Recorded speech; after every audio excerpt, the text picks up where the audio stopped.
Hi, I'm Rachel, and this is my AM reading video for Monday, October 24th, 2022. So that's what I got here. I guess it's about a week after my last AM reading video, and I definitely have more to talk about, so that feels good too, getting slowly through this TBR list for October. But that being said, I also have less time to recap. And there is some noise going on outside my window, but I'm hoping to, keep this a little shorter and sweeter. We'll see how we do. I ramble a lot anyway. As always, I will start these AM reading videos with the next selection in this collection of Dorothy Parker's short stories. I've been reading one short story per AM reading video since last May. I'm in her sketches now. And the one that I read from today is a more unusual, I suppose, premise or backdrop for sketches called As the Spirit Moves, which she published in the Ladies' Home Journal in 1920. And I think it's a sort of a satirical piece which talks about the prevalence of Ouija boards and spiritualism, and she goes through and highlights all of these characters who use the Ouija board and how it's become this popular at-home project of contacting the dead and giving into this spiritual machination. But I think it's supposed to sort of be critiquing how people like making this spiritualism sort of common day drains, I think, anything significant out of it, and it becomes a material practice. It becomes something that's almost like something that's advertised about what these different characters can do and who they can contact. And I don't know, I feel like maybe I'm missing I could be missing something. I'm not always the best with satire, and I could be missing some of the nuances of 1920s culture, but I guess that's what I got out of these sketches of these characters, is that they're treating it as advertising, and that, the things that they're asking or the people they claim they can contact, it's all very topical, surface level. There's nothing, spiritual really about it. So that this whole Ouija board practice satire thing, there's nothing too, moving and significant about it. And instead it's, I think, a little bit of a commentary of the shallowness that the wide-scale practice of this in these sketches engenders. That's what I took out of it. I also finished The Oleander Sword by Tasha Suri, which was on audiobook but has been since snatched back away to my library.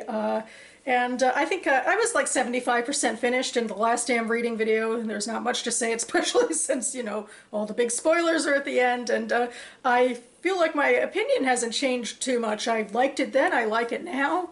The Oleander Sword is part of the Burning Kingdoms trilogy.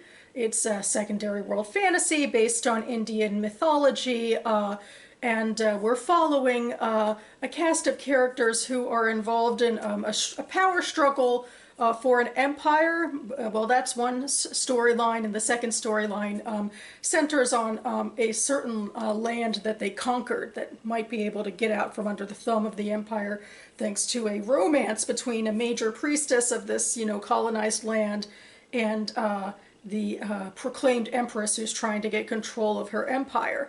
The Empress Malini is fighting her despotic brother Chandra, and then her lover is Priya, who's this priestess who is imbued with a lot of magic and is sort of an elder who's trying to, bring her homeland, back to the fore and, be self-sufficient again. So that's a lot of the backdrop, although Priya then joins Malini on her civil war for a bit. She has, magic to help out with, magic that's thrown at them from Chandra. So that's some stuff that's going on. There's also gods who become more prevalent, and so like the stakes become much higher, and I feel like that's why this is a promising, middle book, because we kind of get past slowly but surely get past what was put in the first book. And, I like the Chandra storyline kind of, but it is kind of melodramatic. But, kind of, he's a one-note villain in a way, but, ultimately the story moves beyond him, and there's things that have been threaded in the whole time about the gods and the magic and the backstory there that come to fruition in the second half especially of this book, and it pits people on different sides because of who they are and how they want to serve their people. So everything's getting more complicated and perhaps still dramatic, but I feel like there's great stakes and everything to this. And I was reading this while watching Rings of Power and House of the Dragon, so big epic fantasy lands abound, and I felt like this one stood up to those two a lot. Like you could see this too on the big screen if ever a big adaptation was made. And but anyway, really the all of the nuances of the different world building elements and intriguing characters that you want to follow. I mean, it all kind of came together, I think. So I thought it was a strong second book. I really enjoyed it. In fact, I get iffy sometimes about like giving anything but 4 stars, I suppose, but I decided to go extreme and give this one 5 stars and say that I really liked it. In the opposite direction, I gave this book my first 2 stars in years, at least a few years or a couple of years or something like that. I did not like this book very much. This is Playing with Fire by Tess Gerritsen, which I read for my page 112 tag. I naively hoped that the page I read for the page 112 tag would talk about nuanced relationships and, an interesting portrayal of, a medical emergency and someone's sickness, but that was not to be. I'm hoping I'm not, too biased. I don't usually read mystery thriller genre stuff. It's not my bag to be so plotty. I really didn't like how this one turned out.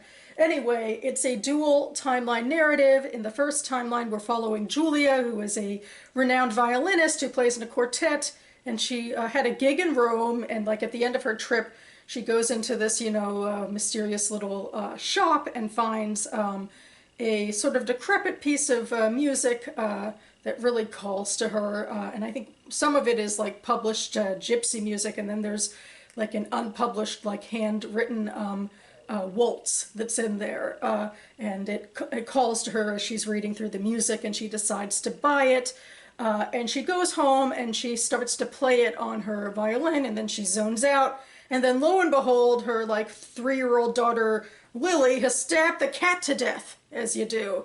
And nobody really believes this. They were alone together, so, obviously it's difficult for people to believe, oh, this, 3-year-old suddenly went crazy. But things like this keep happening a couple more times, and Julia's more and more convinced that her daughter is growing insane, and she also is convinced that there's something like, dramatic and haunting and evil about the music sort of thing. So, we shift from looking at Lily in a medical setting to looking at Julia at a medical setting, because what do you know, Julia's mother also kind of went crazy and, decided to kill one of her kids, as you do. So that's, I guess, during the time of the page 112 tag, when the husband is thinking, he's conspiring with this stereotypical one-dimensional, therapist to, put Julia away. Meanwhile, Julia is talking with someone from her quartet who is going back to Venice this time, and they're trying to track down, like, the provenance of this music. And so that's, of course, the dual timeline aspect, that this waltz was written by a young Jewish man named Lorenzo, who grew up in World War II Venice. And, he was a prodigy violinist on his own and was trying to compete with a non-Jewish partner named Laura when the race laws came down. And so we're following a little bit of that, and we're following his family, like so many other Jewish families, being in denial about, it's about the enormity of what's going to happen. I think it's, it's impossible to really understand how everything would have ended for them. It's just so out beyond the pale.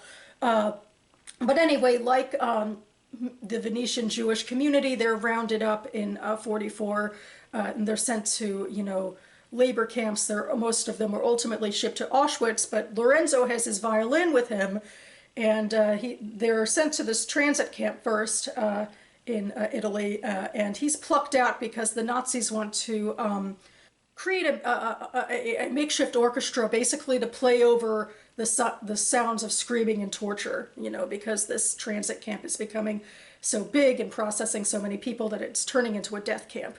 So that's the duress in which he writes this symphony, and then, you know, it mysteriously makes its way back to Rome, and there's other aspects like, you know, Julia running into a mafia that's trying to kill her, and so it's like, what's going on here? And I suppose it's supposed to be like high stakes drama, but to me, the ultimate ending felt bogus. The Holocaust references, you know, just felt, I don't know, it just offended me, really. I mean, because the characters were cardboard, the premise behind everything was really shallow and badly developed, and I just thought that, I don't know, I would hope that, you know, sometimes I watch mystery thriller type, you know, Lifetime things and enjoy them, I think, or something, and for this, I just felt like, you know, nothing of it really came together to me in an intriguing way. It was just, felt really lazy, and, you know,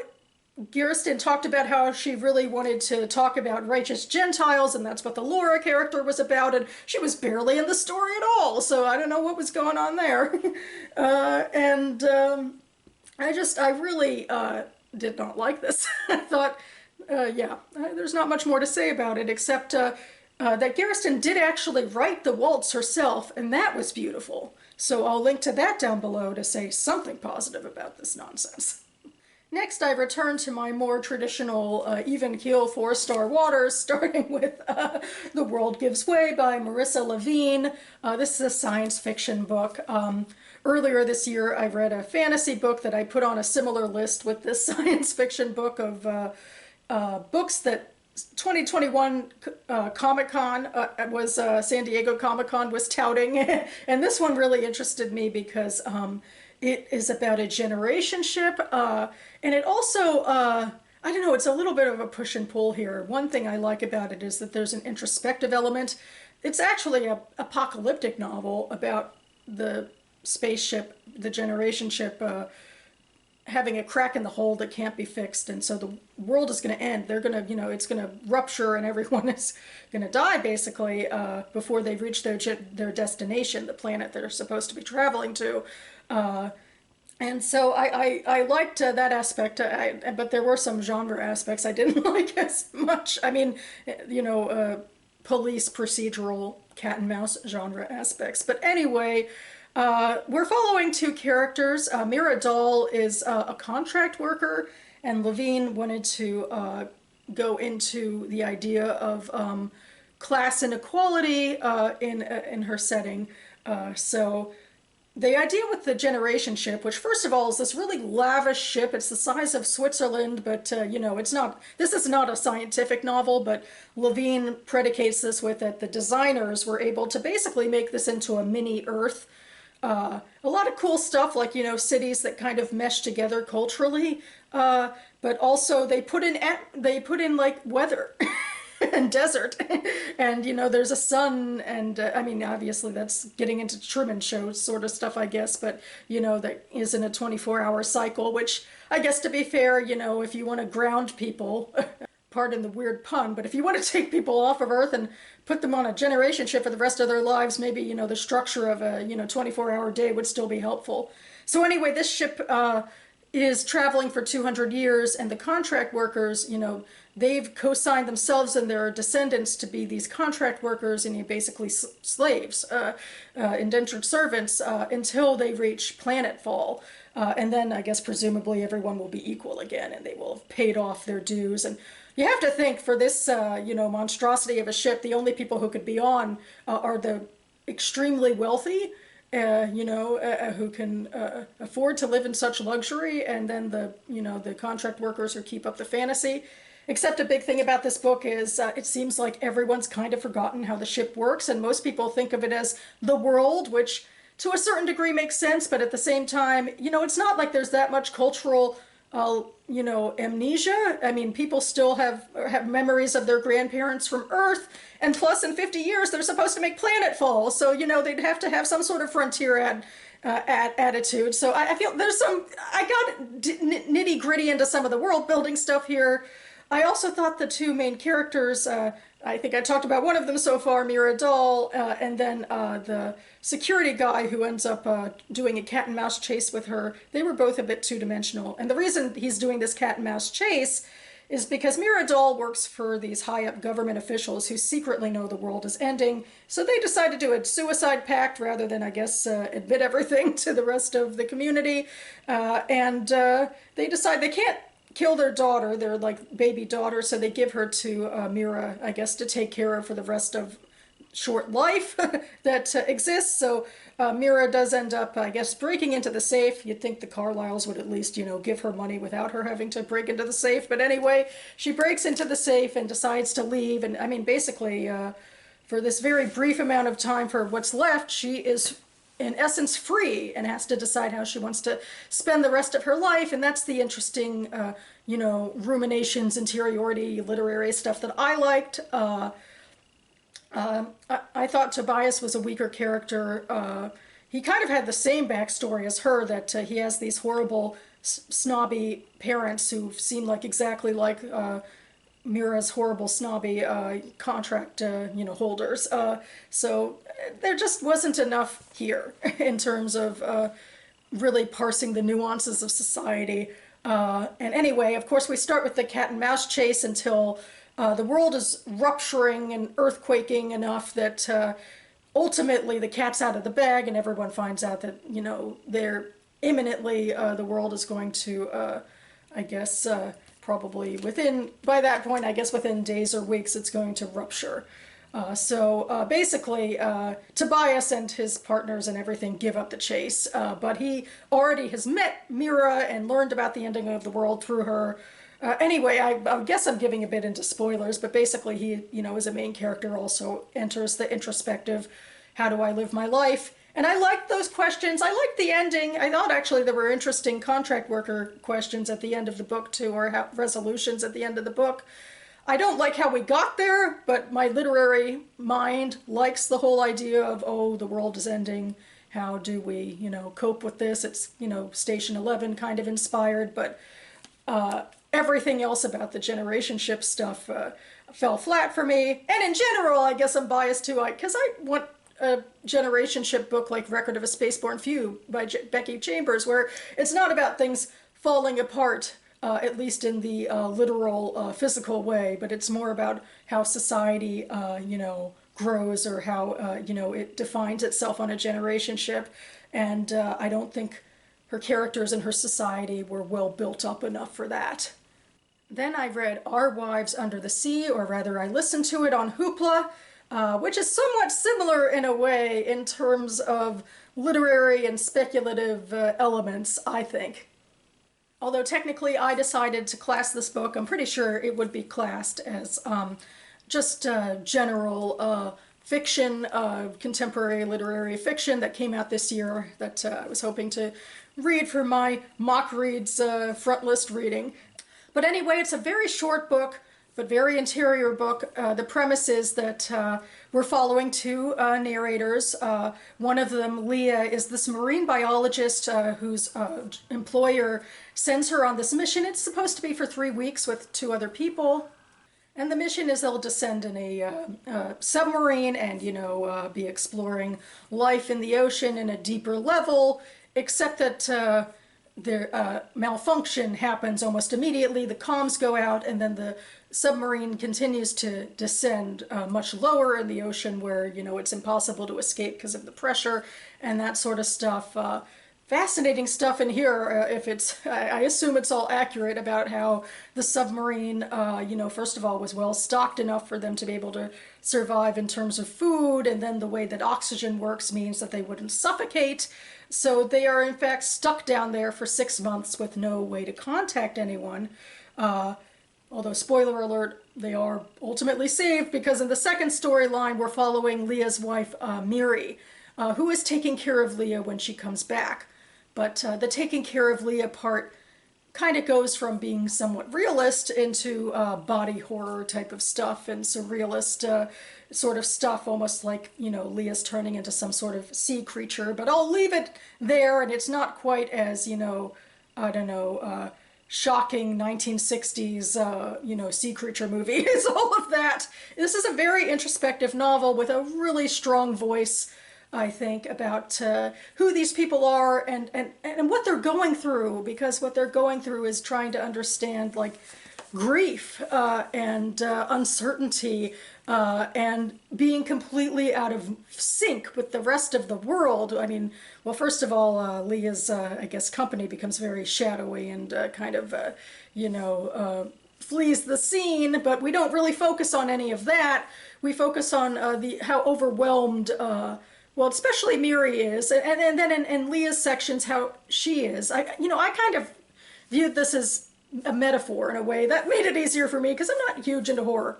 So I kind of viewed it as a metaphor, and I thought of Leah's section as someone who might be succumbing to dementia, where the world is making less and less sense. I mean, obviously you don't even have to go into a metaphor for the idea of people being trapped in a situation for 6 months and how, without any, means of escape or change in the routine or normality, anybody would psychologically be impacted by that, and also physically, but certainly psychologically.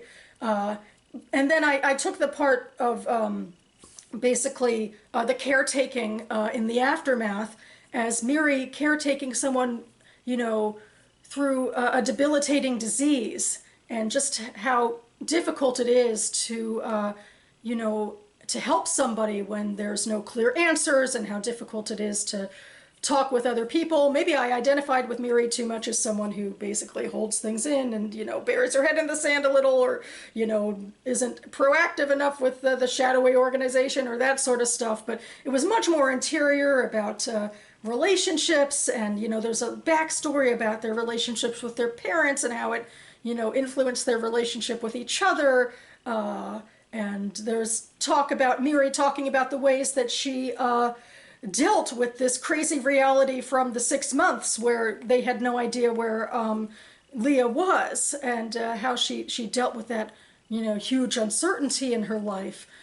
So this worked extremely well for me as an interior novel about, confronting relationships and reality from this vantage point. And I almost feel like, I gave it like a 4.5 stars, and maybe I'm chafing too much against the horror when that's not even fair. I don't know, I feel like that's my bias. It's not like I cared that there wasn't, genre resolution about what the horror really meant. I guess I still just chafed at the idea that there had to be supernatural elements to this, but I don't know. It was still really, really strong, and I'd be curious to see how it fares in terms of like end of the year analysis, but that's where I stand right now with that. And finally, another mock reads front list reading. I'm finally reading Fencing with the King by Diana Abu Jaber. I've owned this book for several months now. I wanted to get it because I liked a book that she wrote, Crescent. I read it years ago in college. And so now she has a new book coming out, hence this book, which takes place in Jordan. And we're following this Jordanian family. They're kind of elite and prestigious. Our main character, I would say, I mean, maybe there's more than one, but I'm going to go with Amani being the main character, who is an American citizen, a poet. Her father came over from Jordan, and her uncle is a close advisor to the king, and it turns out that her father, in fact, fenced with the king, and that's his claim to fame. And for the king's 60th birthday, the family is invited back to Jordan. Well, the family is reunited in Jordan to celebrate for a month of festivities. And during this time, I think Amani is trying to research her grandmother, who was a Palestinian immigrant to Jordan. She and her family were, in fact, fleeing from the Turks during World War I, and then couldn't return after that. And the book also takes place in the mid-90s, which is a interesting political time, sort of a time of hopeful peace with Jordan and Israel in general with the Palestinians, maybe, although there's fraught tension there. There's interesting tensions, too, between the Palestinian refugees and people who consider themselves Jordanian, including in Amani's family, like her grandmother's a Palestinian refugee, and then there's her grandfather and other members who like consider themselves fully Jordanian. There's also religious schisms, like Amani's father converted to Islam, and I think the rest of the family is Christian. This is a book with slight plot. I remember a book olive, in fact, DNF'd this book. Didn't think enough was going on in it. I'm about halfway through, and yeah, I feel like it's a little bit slight. It can be hard to kind of keep up with, but I guess I'm invested. I don't DNF very easily, and I will be reporting back on Fuller Thoughts next week. So that about covers it for me now. I think I covered everything, and good grief, my battery drained really fast for that one. I don't understand the battery. I don't know. It's still rolling right now, and that's all that really matters. I guess all I have left to say is to promise that I'll be back on this channel in the next couple of days. I think I'm going to go do the BookTube spin, which is a TBR game. It was started by Rick McDonnell, or brought to BookTube anyway, by Rick McDonnell, but he went on hiatus at the end of last quarter, and as far as I can tell from searching, it doesn't seem like he's come back or has instituted anyone to officially take over the BookTube spin game, but I'm having so much fun with it. I decided I could just do it on my own. All I have to do is push a spinny thing, you know, a digital thing on my phone, right? So I'll just go ahead and do my last quarter of 2022 and, you know, figure out that on my own. So the BookTube spin is a TBR game where you have a list of 20 books that you pick randomly, and then you do a spinny wheel to decide which one you're going to read. And so if anyone who wants to play, is interested in playing, you can use my spins if you'd like, which I'll be showing you in my next video, so stay tuned for that. I hope all of you are gearing up for a nice week for this, I guess, last week of October. I still have a lot of TBR for the month that I'm hoping to cram into the last week, so I'll also be back to do another am reading video, but first I'll do the BookTube spin. So anyway, I'll be around, and thanks so much for watching, everyone, and I'll see you next time.